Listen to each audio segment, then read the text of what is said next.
I remember the exact moment she said it, because the words didn't sound real at first. They just floated there in the air between us, like something that belonged in someone else's life. We were sitting in our kitchen in our townhouse outside Denver. It was late evening, maybe around 9. The dishwasher was humming. The TV was on in the living room, but muted. The kind of normal, boring night that had defined most of our marriage. Emma was sitting across from me at the table, twisting the edge of a napkin between her fingers. I thought she was about to tell me she wanted to take a trip somewhere, or maybe talk about switching jobs again. She'd been restless the last few months. Nothing dramatic, just little comments about feeling stuck, feeling like life was moving too fast. Then she looked at me and said it. I think I made a mistake getting married so young. I actually laughed, not because it was funny, it was just my brain refusing to process what she meant. Okay, I said, that's a weird opener. What are we talking about here? She didn't laugh. She just kept staring at the napkin in her hands. I'm serious, Ryan. Something about the way she said my name made my stomach tighten. We'd been married 3 years, together for 6. We met in college at CU Boulder. She was 19, I was 21. One of those relationships that started fast and never really slowed down. We moved in together our senior year, got engaged a year after graduation, bought the townhouse the following spring. Our life wasn't glamorous, but it was solid. I worked in commercial HVAC sales, long hours sometimes, but the money was good.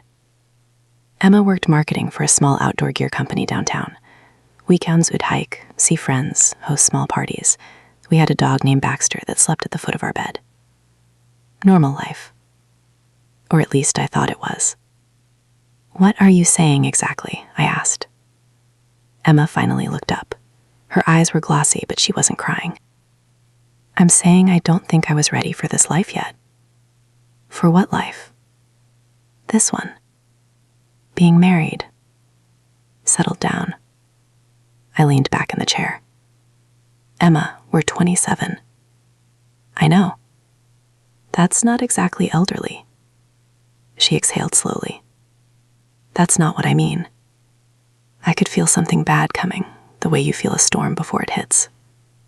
So explain it to me, I said. She hesitated. Then she said the sentence that still echoes in my head. I'm too young, Ryan. I need more experience. I stared at her. What does that even mean? It means I went straight from my parents' house to college to living with you. I never really lived my own life. I ran my hands over my face. You traveled with friends. You had jobs. You've had your own life. That's not the same. Then what is the same? She swallowed. I've only ever been with you. The room went quiet except for the dishwasher humming behind us.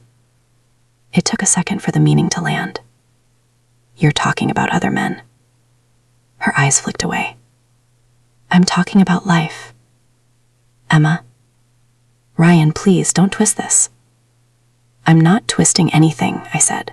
You just told your husband you need experience. What the hell else does that mean? She pushed her chair back slightly. I feel like I skipped a phase. What phase? Being young, being free, dating different people, figuring out who I am.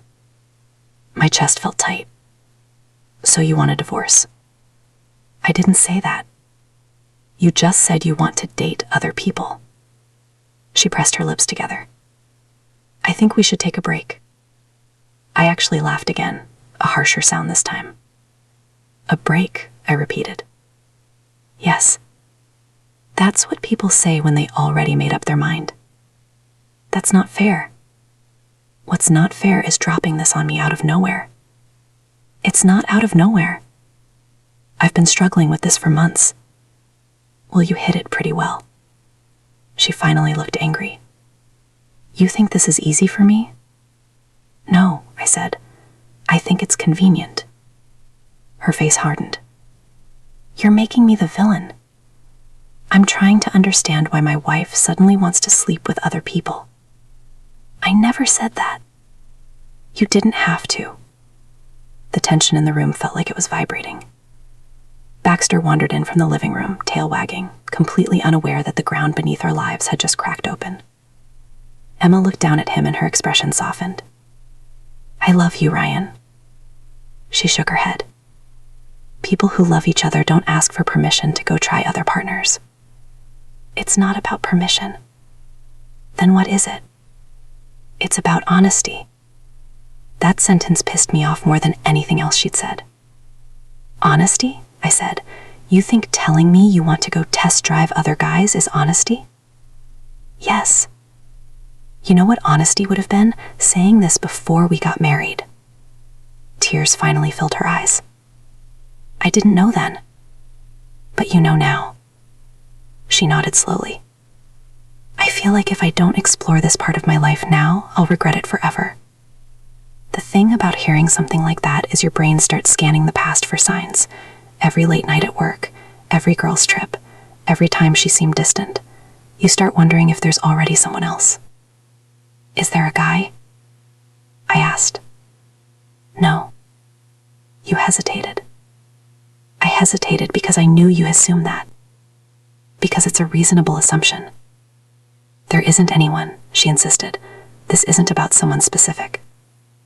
I wanted to believe her, but a voice in the back of my head whispered that nobody blows up a marriage over a hypothetical. Okay, I said slowly. Let's say I believe that. What exactly does a break look like to you? She wiped her eyes. I move out for a while. For how long? I don't know. And during that time you're free to, what? Figure things out. Date. She didn't answer. Sleep with other people.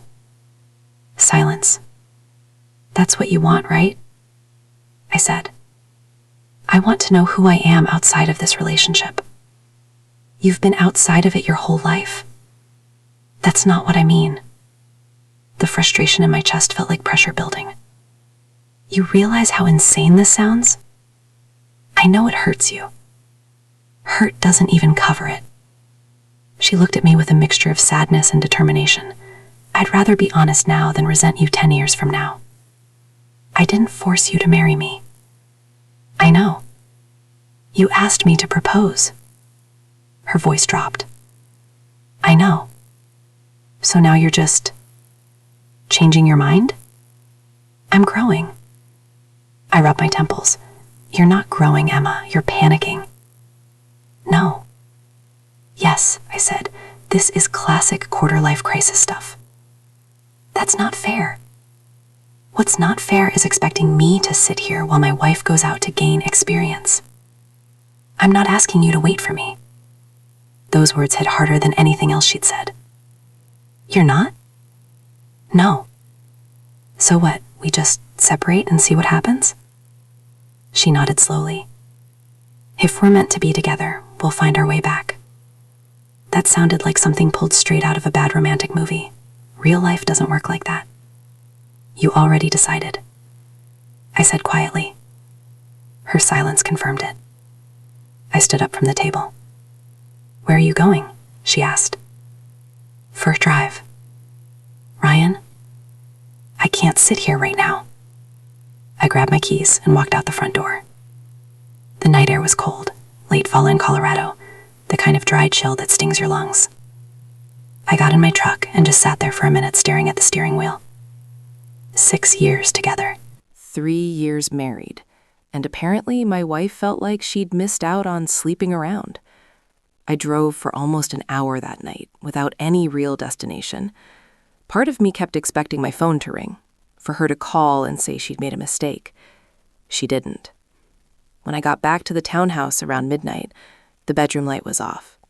Emma was asleep, or pretending to be. The next morning she started packing. Not in a dramatic way, just quietly folding clothes into 2 suitcases while Baxter watched from the bed. I stood in the doorway. So this is really happening. She nodded. It doesn't have to be permanent. That depends on what you do while you're gone. Her eyes dropped to the floor. I found a short-term rental apartment downtown. You planned this. I had to think things through. How long have you been planning it? A few weeks? I felt something inside me go numb. So all those normal nights, You were already halfway out the door. I was trying to figure things out. Well, congratulations, I said. Looks like you did. She zipped the suitcase slowly. I'm sorry. I didn't answer. About an hour later, she carried the bags to her car. Before she got in, she turned to me. Tears were running down her face now. I really do love you. I leaned against the doorframe. Apparently not enough. She hesitated, like she wanted to say something else. Then she got in the car and drove away. The crazy part is what happened 2 months later. Because when Emma came back, she wasn't the same woman who left. And the reason she came back wasn't what I expected at all. I must have stared at that photo for 20 minutes straight. Emily was sitting at some rooftop bar I didn't recognize, the kind with string lights and expensive cocktails and a skyline view. The city lights behind her made everything look warm and romantic, like a scene from a dating show. She was leaning into the guy next to her, her arm around his waist, his hand resting casually on her hip like it had always belonged there. What bothered me most wasn't even the guy. It was her face. She looked happy. Not forced smile happy, not polite photo happy. She looked relaxed in a way I hadn't seen in months. I zoomed in on the picture. The guy looked like the type you'd expect to see in a men's cologne ad. Tall, broad shoulders, perfect stubble. Hair styled like he had just stepped out of a salon. He looked maybe early 30s. Confident. Comfortable. Like someone who had never had his world collapse in a quiet suburban kitchen. I checked the caption again. New adventures. I felt something bitter rise in my throat. 5 years of marriage reduced to a caption. My first instinct was to call her. My thumb hovered over her name in my phone for a long time. I imagined the conversation playing out 100 different ways.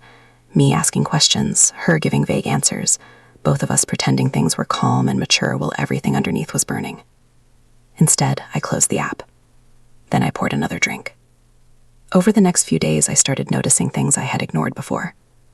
Emily's social media had been quiet while we were together.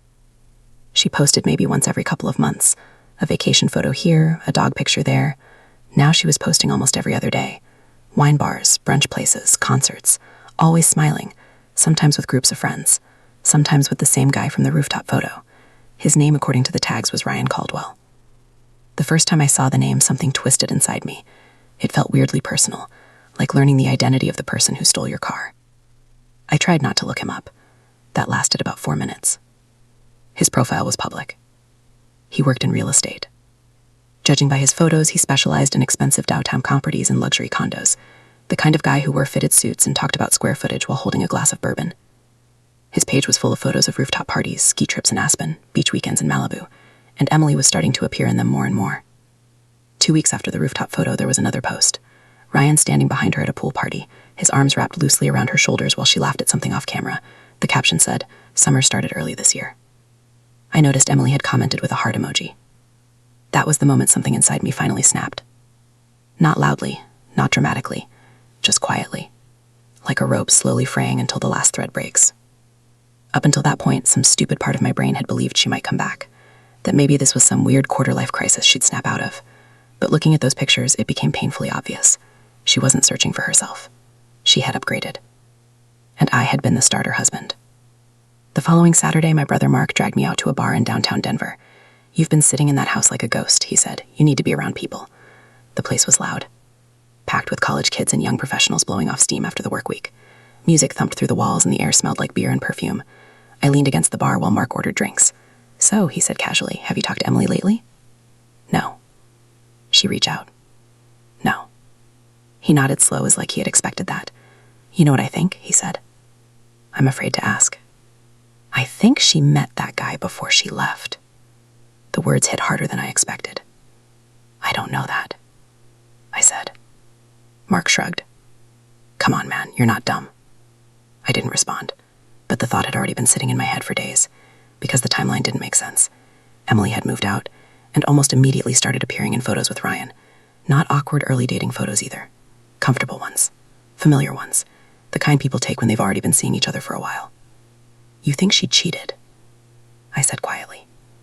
Mark took a sip of his beer. "I think people don't usually blow up their marriages for someone they haven't already test-driven." I stared at the bar counter. The possibility made my stomach twist, because if that was true, then the conversation in the kitchen hadn't been honesty. It had been an exit strategy. 2 months passed. 2 strange, hollow months where my life felt like it had been paused while everyone else kept moving. I worked. I came home. I avoided social media most days, because every time I opened it there was another photo living the life she had apparently been missing. Once there was a picture of her and Ryan at Red Rocks Amphitheater. Another time they were hiking somewhere in the mountains. Every photo looked like a commercial for happiness. Eventually I stopped checking. One night in late October I came home from work and found something unexpected sitting on my front porch. A suitcase. For a moment I thought maybe a delivery driver had made a mistake. Then I saw the car parked at the curb. Emily's car. My heart started pounding. Before I could process what was happening, the front doorbell rang. I opened the door slowly. Emily was standing there. For a second, my brain struggled to connect the image with reality. She looked thinner. Her hair was shorter than before. She was wearing jeans and a gray sweater, her hands shoved nervously into the pockets, and she looked different. Not the glowing, carefree woman from the Instagram photos. She looked tired. "Hi," she said quietly. I didn't move. "What are you doing here?" She glanced back at the suitcase.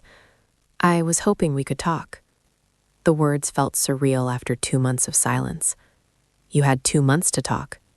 "I know." I folded my arms. "So talk." She hesitated, looking down at the porch like she wasn't sure where to begin. Finally, she said something I wasn't expecting. "Ryan and I broke up." I stared at her. Part of me had imagined this moment in petty, vindictive fantasies, the moment when the perfect new life collapsed. But standing there face to face with her, I didn't feel victorious. I just felt tired. "When?" I asked. "Last week." "And that's why you're here?" Her eyes flicked up to meet mine. "I miss us, Matt." The sentence hung in the cold evening air. Behind her, a car drove slowly down the street, headlights washing over the lawn. I studied her face carefully. 2 months ago, she had walked away from our marriage because she needed experience. Now, she was standing on my porch with a suitcase. "You miss us," I repeated. "Yes. Or you miss having somewhere to go." She flinched. "That's not fair." I let out a slow breath. "You left because you wanted to see what else was out there." "I know. And now you've seen it." She nodded. "And?" Her voice was barely above a whisper. "And it wasn't what I thought." I leaned against the doorframe, feeling a strange mix of anger and disbelief swirling inside me. The woman who had torn our life apart 2 months earlier was standing here like someone asking to borrow a cup of sugar. "I made a mistake," she said. I looked at the suitcase on the porch, then back at her. And for the first time since she left, I realized something I hadn't allowed myself to think before. The woman standing in front of me might not actually be the same person I married. And if she wasn't, then letting her back into my life might be the biggest mistake I could possibly make. I didn't invite her inside right away. We just stood there on the porch like 2 strangers who happened to recognize each other. Emily kept shifting her weight from one foot to the other. She looked nervous in a way I hadn't seen before. When we were married, she was always confident, always certain about what she wanted. Even the night she left, there had been this calm determination in her voice. That version of her was gone. Now she looked unsure, like someone who had walked into the wrong room and didn't know how to leave. "You're not going to say anything?" she asked quietly. I rubbed the back of my neck and looked down the street for a second before answering. "I'm still trying to process the fact that you showed up with a suitcase." Her eyes flicked toward it again. "I didn't know where else to go." That sentence irritated me more than I expected. "Your apartment?" I said. She hesitated. "I gave up the lease." "Already?" She nodded slowly. The pieces were starting to line up in a way I didn't like. "You thought you'd still be with him." Her silence confirmed it. I let out a quiet breath through my nose. "So what happened?" She swallowed and looked away, like the answer embarrassed her. "We just weren't compatible." I actually laughed, not because it was funny, but because the understatement was absurd. You blew up a 5-year marriage for a guy you weren't compatible with? That's not how it happened. Then how did it happen? She rubbed her arms like she was cold, even though it wasn't that chilly outside. "Can we talk inside?" she asked softly. I hesitated. Every instinct in my body was telling me to close the door. But another part of me, the stupid, emotional part that still remembered the woman I married, kept whispering that I should at least listen. Finally, I stepped aside. 5 minutes. She nodded quickly and walked in. The moment she stepped into the living room, she froze. The house looked almost exactly the same as when she left. I hadn't changed much. Same couch, same rug, same photos on the wall. But something about the air felt different. She walked slowly past the kitchen, glancing around like she was visiting a place from her childhood. "I missed this house," she murmured. I leaned against the counter. "You didn't seem to miss it when you were posting rooftop cocktails with Ryan." Her shoulders stiffened slightly. "Matt." "No, go ahead," I said. "Tell me how the adventure went." She took a deep breath and sat down at the edge of the couch. For a moment, she just stared at her hands. Then she started talking. "At first, it felt exciting," she said. "Everything was new. Ryan was different from you." I raised an eyebrow. "That sounds flattering." "I don't mean better," she said quickly. "Just different." "How?" She thought about it. "He's spontaneous, always going somewhere, always doing something. Parties, trips, events. And that's what you wanted?" "I thought it was." Her voice cracked slightly on the last word. I crossed my arms. "So when did the dream start cracking?" She exhaled slowly. "About 3 weeks in." That was fast. She gave a small, humorless smile. "I guess reality tends to show up early." She leaned back against the couch and stared up at the ceiling like she was replaying memories. "At first, Ryan was really attentive. He wanted to take me everywhere, introduce me to people, show me this exciting life I had apparently been missing. And after a while, I realized something." "What?" She looked at me. "I wasn't special in that life." I frowned slightly. "What does that mean?" "It means that lifestyle was his normal. New people all the time, new women all the time." The way she said it made my stomach tighten. "How many women?" I asked. She hesitated. "I don't know." "More than one?" She didn't answer right away. Then she nodded. That quiet little movement made something cold settle in my chest. "So while you were off discovering life," I said slowly, "your new guy was seeing other women?" "It wasn't like that at first, but eventually it was." "Yes." I walked to the window and looked out into the dark yard. "You realize the irony here, right?" She didn't respond. "You left me because you wanted more experience. Then the first guy you try treats you like an optional side character." "I know." Her voice sounded small now. For a moment, neither of us spoke. Then she said something that surprised me. "I kept comparing him to you." I turned around. "That's not a compliment." "I know." She looked down at the floor. "But it's the truth." I waited. "Ryan was exciting," she continued, "but he wasn't dependable. He'd cancel plans last minute, disappear for a night or two. I'd find out later he was at some party with clients or friends." "And that bothered you?" "Yes." I tilted my head slightly. "That's interesting. Why?" "Because you used to complain that I wasn't spontaneous enough." Her cheeks flushed. "I was stupid." "Maybe." She winced at that. Then she said something that made the entire room feel heavier. "One night, I saw a message on his phone. I didn't say anything, but I could already guess where this was going. It was from another woman," she said. "She was asking if he was coming back to her place. And he didn't even try to hide it." The bitterness in her voice was sharp. "He just shrugged and said we weren't exclusive." I stared at her. "And you were surprised by that?" "Yes." You left a husband to date around, Emily. What exactly did you think dating around meant? She looked like she wanted to argue, but couldn't find the words. Finally, she just whispered, "I thought I'd matter more." That sentence hung in the air for a long moment. I could see the realization slowly settling into her face. The realization that the life she thought she wanted wasn't built for people who expected loyalty. "So you broke up with him?" I said. "Yes." "And came here?" "Yes." I walked over and leaned against the wall across from her. "What exactly are you expecting right now?" She looked up at me with red, tired eyes. "I was hoping maybe we could try again." The words landed softly, but they hit harder than anything else she'd said all night. "Try again?" I repeated. "Yes." "You mean like none of the last 2 months happened?" "No, I know it happened." "Do you?" She nodded quickly. "I know I hurt you. I know I made a terrible mistake." I studied her face carefully. For the first time since she showed up, I could see genuine regret there. But regret doesn't rewind time. And something about this whole situation felt wrong, because a question kept echoing in the back of my mind. If Ryan hadn't treated her like an option, would she still be here? I looked at the suitcase by the door, then back at her. And suddenly I realized something that made my chest tighten. Emily might think she came back because she missed me, but I wasn't sure that was the real reason.